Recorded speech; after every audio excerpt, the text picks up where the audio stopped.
अपने बात कर रहे थे जैन धर्म के बारे में। जो पीछे वाला जो वीडियो था उसमें जैन धर्म के जो 24 तीर्थंकर थे उनके बारे में बताया था, महावीर स्वामी के बारे में। महावीर स्वामी इसमें अपने बात कर रहे थे, महावीर स्वामी ने जो जैन धर्म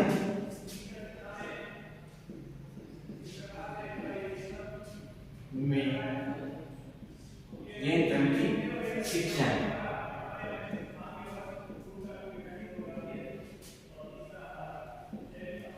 जैन धर्म की शिक्षाएं, तो सर्वप्रथम अपने बात करेंगे अहिंसा।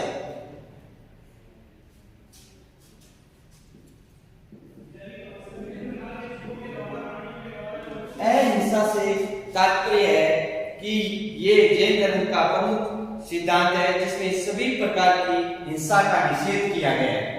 हिंसा पर रोक मानी गई है, किसी भी जीव को नुकसान न पहुंचाना अहिंसा के अंतर्गत आता है, जिसमें सांसारिक मनुष्यों के लिए संयमपूर्ण जीवन व्यतीत का निर्देश दिया गया है। अतः मध्यम मार्ग के रूप में ग्रस्तों के लिए स्थूल हिंसा का निषेध किया गया है।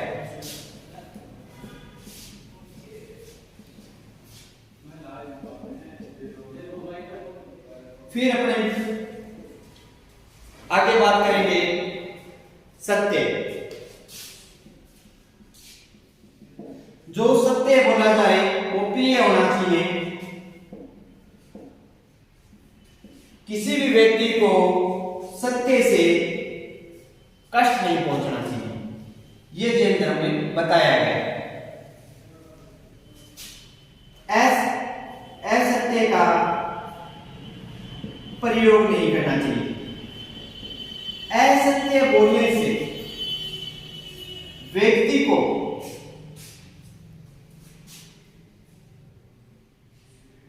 नुकसान पहुंचता है। हमेशा मनुष्य को सत्य का ही अनुसरण करना चाहिए। महावीर स्वामी ने सत्य वचन पर जोर दिया है। उनका कहना था कि सत्य भाषण के अहिंसा का पालन संभव नहीं है। प्रत्येक मनुष्य को प्रत्येक परिस्थिति में सत्य बोलना चाहिए। हंसी और भेड़ में भी झूठ नहीं बोलना चाहिए। फिर अपने बात करेंगे ऐसे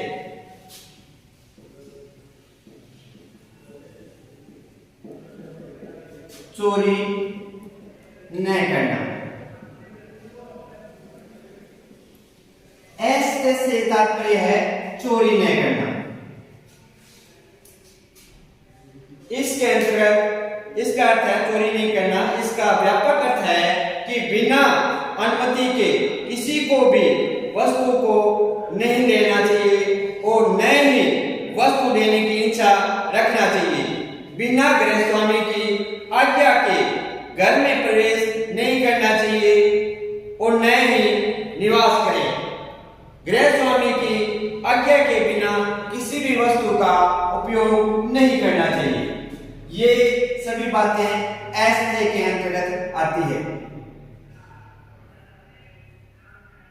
फिर बात करेंगे अपरिग्रह। अपरिग्रह संग्रह वस्तुओं का संग्रह नहीं करना। अपरिग्रह से तात्पर्य है वस्तुओं का संग्रह नहीं करना। इसमें इसका अर्थ है कि संग्रह नहीं करना। महावीर स्वामी के अनुसार जो व्यक्ति सांसारिक वस्तुओं का संग्रह नहीं करता वह संसार के पाप जाल से दूर रहता है। सांसारिक वस्तुओं के संग्रह से आसक्ति उत्पन्न होती है। दूसरों की जो वस्तुएं हैं, अगर उनको उपयोग में लेना है तो उनकी अनुमति लेकर ही वस्तुओं का प्रयोग करना चाहिए। ये जो चार बातें हैं वो जैन धर्म में पार्श्वनाथ ने सर्वप्रथम बताई थी। महावीर स्वामी ने इन बातों में पांचवी बात को बताया, ब्रह्मचर्य। महावीर स्वामी ने ब्रह्मचर्य पर बहुत बल दिया। महावीर स्वामी का मानना था कि उपयुक्त चारों व्रतों का पालन तब तक नहीं हो सकता जब तक मनुष्य विषय वासनाओं से दूर नहीं होता। ब्रह्मचर्य पालन का अर्थ है कि शरीर की समस्त वासनाओं का त्याग कर देना, अर्थात इंद्रिय संयम का अभ्यास करना। एक बार फिर से बात करेंगे अहिंसा।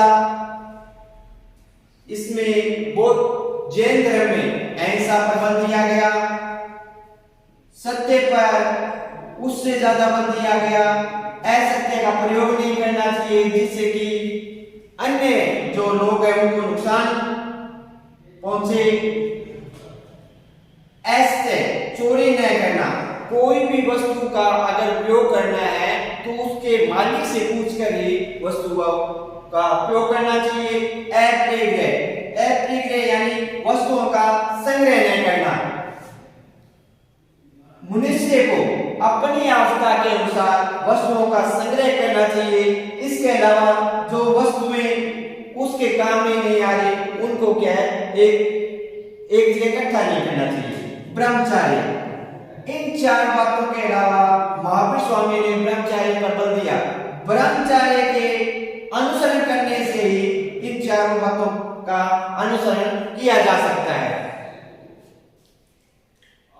जो जैन धर्म के अंतर्गत है ये सभी बातें आगम ग्रंथ में बताई गई है।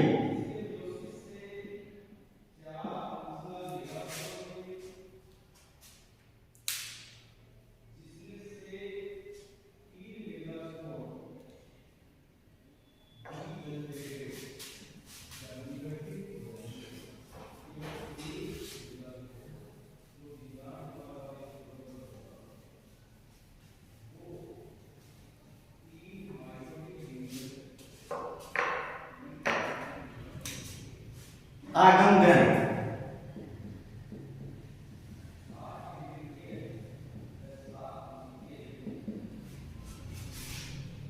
महावीर स्वामी के प्रवचनों को संकलित जो किया गया है वो आगम ग्रंथों में किया गया है। आगम ग्रंथ है, इनकी संख्या 12 बताई गई। जो आगम ग्रंथ है उनकी संख्या 12 है। शास्त्रीय भाषा में इन्हें द्वादश से कहा गया है। ये ग्रंथ जैन धर्म के मूलाधार है। ये जैन धर्म के मूलाधार है।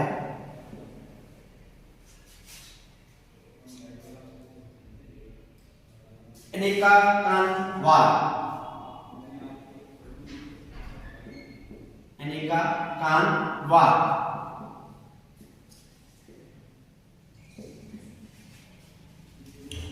इस सिद्धांत के अनुसार प्रत्येक वस्तु में अनेक धर्मात्मक होती है।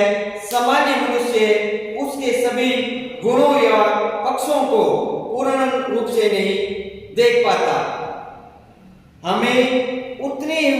हम उतनी वस्तुएं दे सकते हैं जहां तक अपनी दृष्टि जाती है। इसके अलावा जहां अपनी दृष्टि नहीं पहुंच पाती वहां अन्य वस्तुएं भी है। वायुसेना या अंतरिक्ष में जाकर हम क्या है विस्तृत रूप से इन वस्तुओं को देख सकते हैं।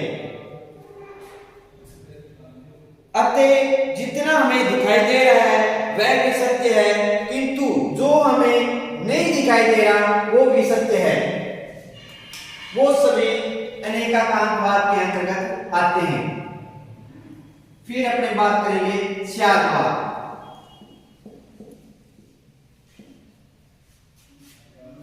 अनेकांतवाद और स्यादवाद एक ही है।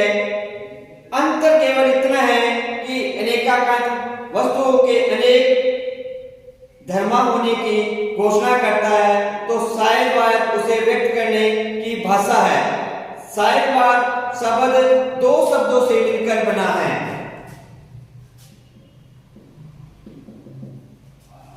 स्याद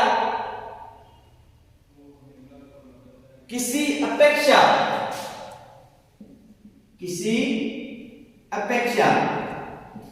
या विशेष दृष्टि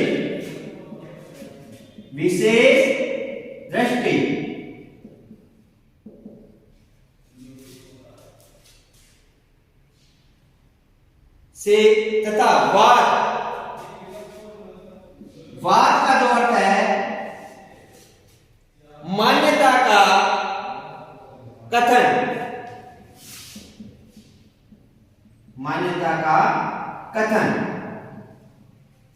स्याद से तात्पर्य है किसी अपेक्षा या विशेष दृष्टि, वाद से तात्पर्य है मान्यता का कथन।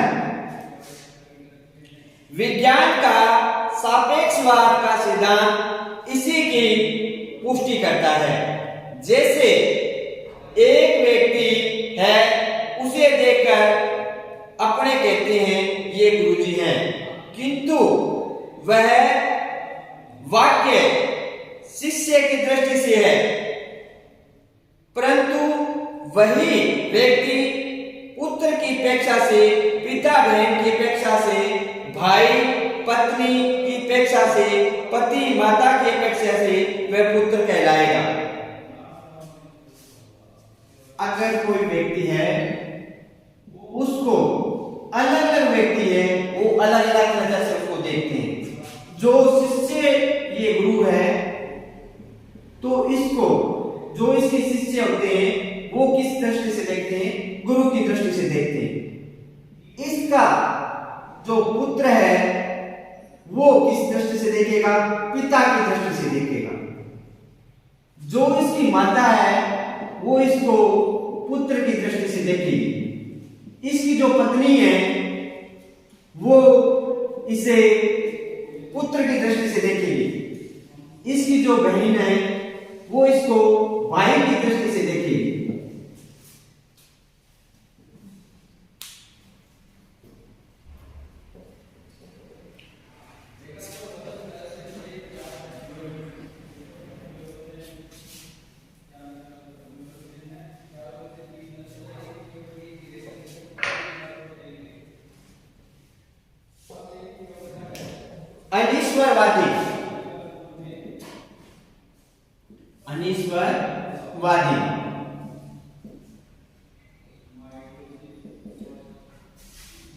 अनीश्वरवादी जैन धर्म ईश्वर को सृष्टिकर्ता नहीं मानता।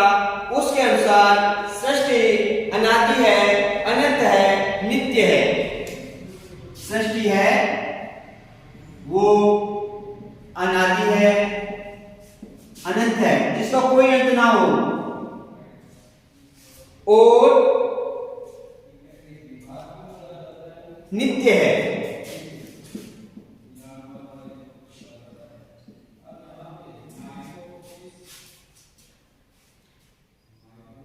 कर्म और पुनर्जन्म, कर्म और पुनर्जन्म।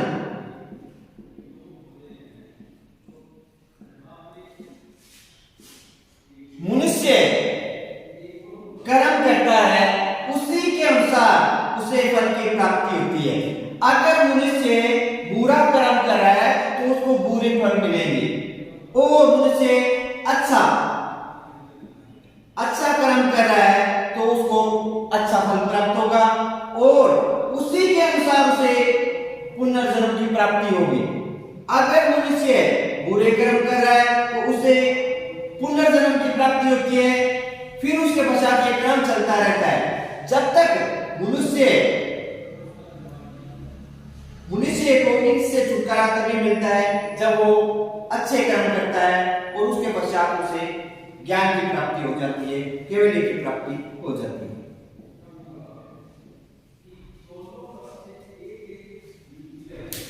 मनुष्यों के कर्म के कारण पैदा होने वाली सांसारिक वासनाओं के बंधन से आत्मा का जन्म मरण का चक्कर जुड़ा हुआ है।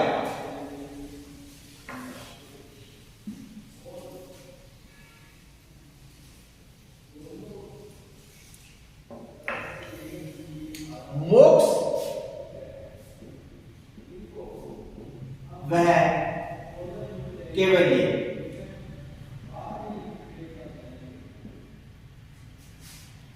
जैन धर्म ने जीवन का जो चरम लक्ष्य है वो केवल मोक्ष प्राप्ति ही बताया है। केवल मोक्ष प्राप्ति ही बताया है। मोक्ष की प्राप्ति के लिए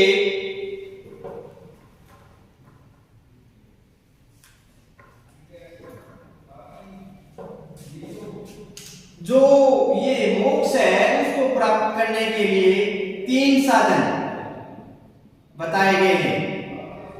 तीन साधन बताए गए हैं। तीन जो साधन है वो इस प्रकार से हैं। सम्यक ज्ञान,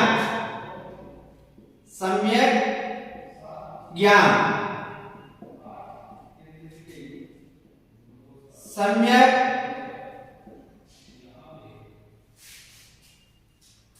दर्शन,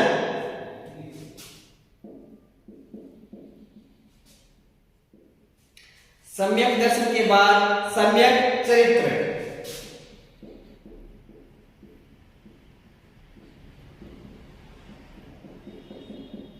ये जो तीनों साधन हैं वो मोक्ष प्राप्ति के साधन हैं जो कि बहुत ही महत्वपूर्ण है। अपने जो बात करेंगे सम्यक ज्ञान। सम्यक ज्ञान इसका तात्पर्य है कि सही विचार अर्थात सत्य और असत्य का भेद समझ लेना।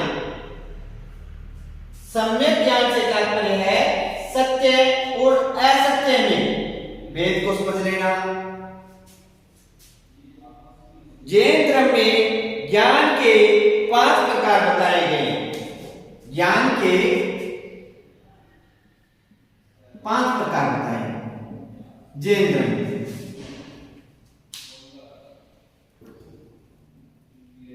मति अर्थात इंद्रियों द्वारा प्राप्त ज्ञान, वर्णन के द्वारा प्राप्त करना। अवधि ज्ञान अर्थात कहीं रखी हुई किसी वस्तु को दिव्य ज्ञान। मन प्राय अर्थात अन्य व्यक्तियों के भावों और विचारों को जानने का ज्ञान। कैवल्य ज्ञान अर्थात पूर्ण ज्ञान जिसे प्राप्त करने के बाद कुछ भी जानना शेष नहीं रहता। अब अपने बात करेंगे सम्यक दर्शन। जैन तीर्थंकरों और उनके उपदेशों में दृढ़ विश्वास ही सम्यक दर्शन है। इसके 8 अंग बताए गए हैं। संदेह से दूर रहना, सांसारिक सुखों की इच्छा का त्याग करना, आसक्ति विशक्ति से बचना, गलत रास्तों पर नहीं चलना, अंधविश्वासों को न मानना, सही विश्वासों पर अटल रहना, सभी के समान प्रेम रखना। जैन सिद्धांतों ने पूर्ण इसमें विश्वास रखा है। सम्यक चरित्र जैन धर्म के अंदर सम्यक चरित्र से तात्पर्य है जो कुछ भी जाना जा चुका है तथा उससे सही माना जा चुका है उसे कार्य रूप में परिणित करना ही सम्यक चरित्र कहलाता है। इसके अंतर्गत भिक्षुओं के लिए 5 महावट तथा ग्रस्तों के लिए 5 अनुवट बताए गए हैं तथा सदाचार पर बल दिया गया है। जैन धर्म के अनुसार ये जो 3 साधन है उनको त्रिरत्न कहा जाता है। जैन धर्म के त्रिरत्न कौन कौन से हैं? सम्यक ज्ञान, सम्यक दर्शन, सम्यक चरित्र, जो कि जैन धर्म में त्रिरत्न के नाम से जाने जाते हैं। त्रिरत्नों के अनुसार अनुसरण करने पर कर्मों का जीव को और भाव हो जाता है, जिसे संवाद कहा जाता है। साधना से संचित कर्म नष्ट होने लगता है। इस अवस्था को जैन धर्म में निर्जरा कहा जाता है। निर्जरा कहा जाता है।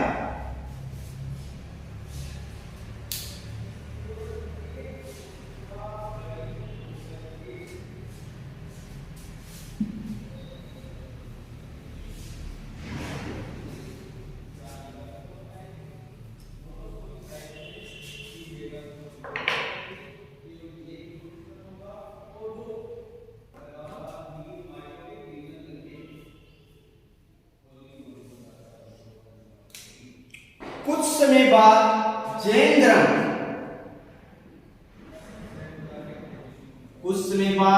जैन धर्म दो भागों में विभाजित हो गया। जैन धर्म 2 भागों में विभाजित हो गया।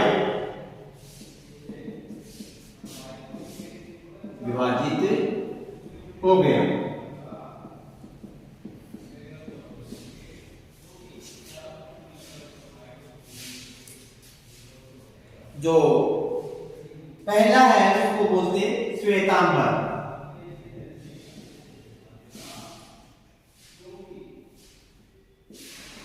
और दूसरे हैं उनको नाम दिया गया दिगंबर।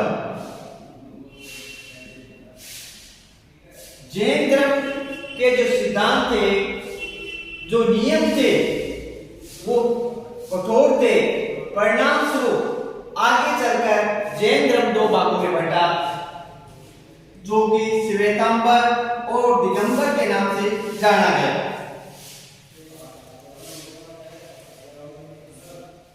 जो श्वेत वस्त्र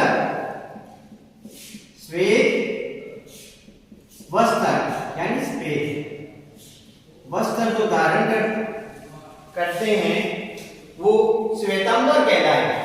श्वेतांबर से तात्पर्य है जो श्वेत वस्त्र धारण करते हैं वो श्वेतांबर का कहे जाते हैं। और जो नगन रहते हैं वे दिगंबर कहलाते हैं। श्वेतांबर से तात्पर्य श्वेत वस्त्रों को धारण करने वाले, और दिगंबर से तात्पर्य जो वस्त्र नहीं पहनते अर्थात नगन रहते हैं, वो दिगंबर की श्रेणी में आती है।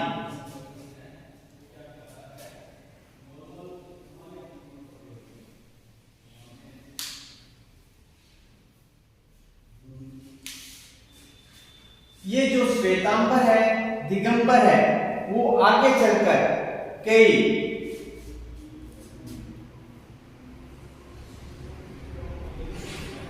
उपधाराओं में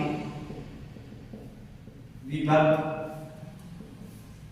हो गए।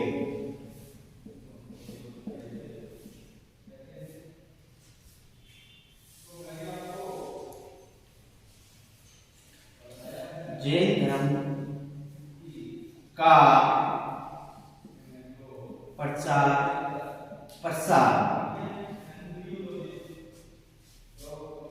जैन धर्म का प्रचार प्रसार जैन धर्म का जो प्रचार प्रसार है वो क्या है, तीव्र गति से हुआ। तीव्र गति से हुआ। जैन धर्म का जो प्रचार प्रसार है वो तीव्र गति से हुआ। इसका प्रचार प्रसार भारत के अलावा विश्व के अन्य देशों में भी हुआ।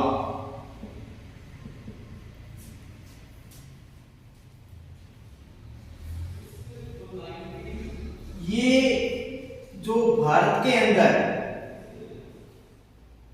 प्रचार प्रसार का जो श्रेय दिया जाता है वो महावीर स्वामी को दिया जाता है। पार्श्वनाथ ने भी लगभग 73 वर्ष प्रचार प्रसार किया।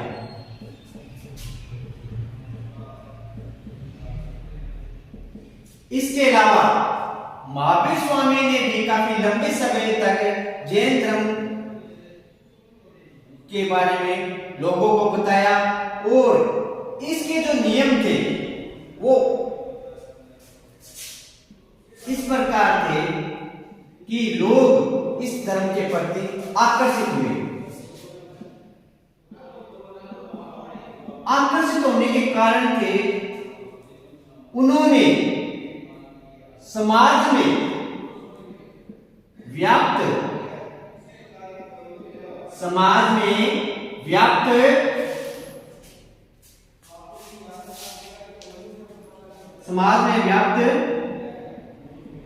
बुराइयों का विरोध किया।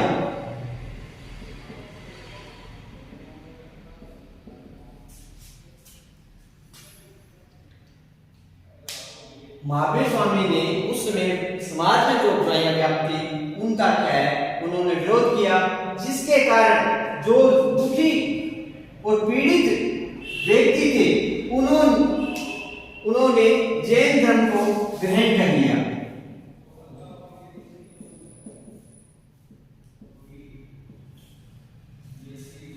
महावीर स्वामी के बाद इनके जो शिष्य थे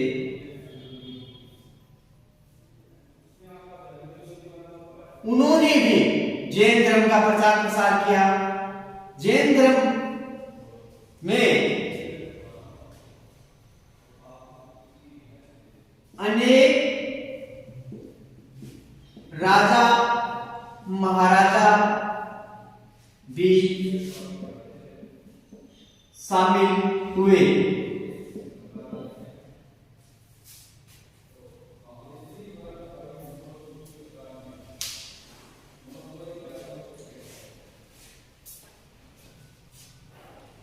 अब अपने बात करेंगे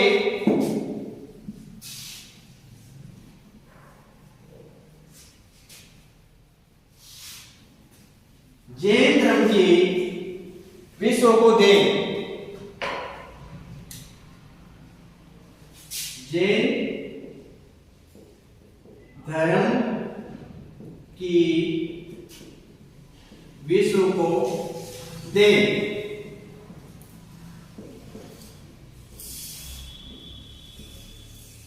बौद्ध धर्म की भांति जैन धर्म ने भी विश्व को कुछ ऐसे सिद्धांत दिए जिनका लोगों ने अनुसरण किया। जैन धर्म ने विश्व में सांस्कृतिक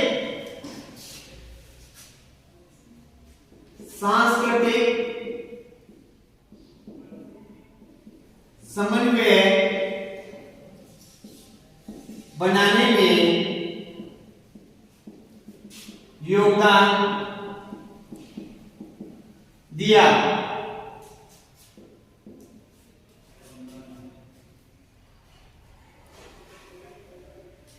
विचार समन्वय और अनेकतावाद दिया।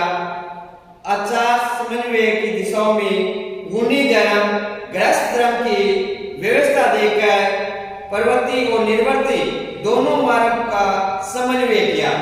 आज भी इन विद्वानों का अनुसरण करें तो आपसी भेदभाव सांप्रदायिक द्वेष दूर हो जाएगा तथा संसार में शांति व्यवस्था व्यवस्था कायम करने में योगदान दिया। इसके अलावा जैन धर्म ने विश्व बंधुत्व की भावना का भी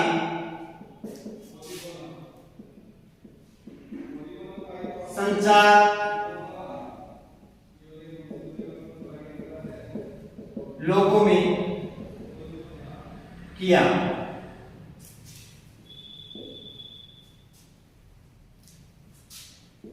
जैन धर्म के अनुयायियों को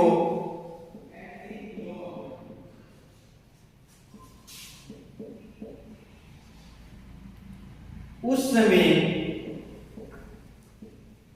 समाज में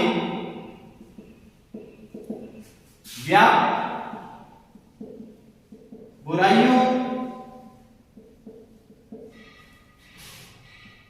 को दूर करने के लिए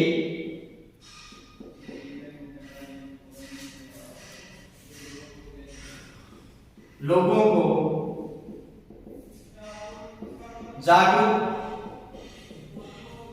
किया।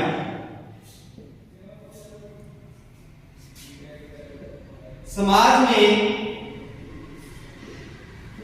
व्याप्त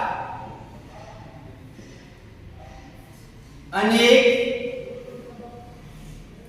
कुरीतियों को दूर करने पर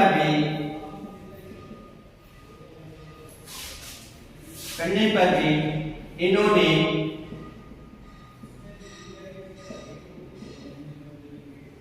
बल दिया।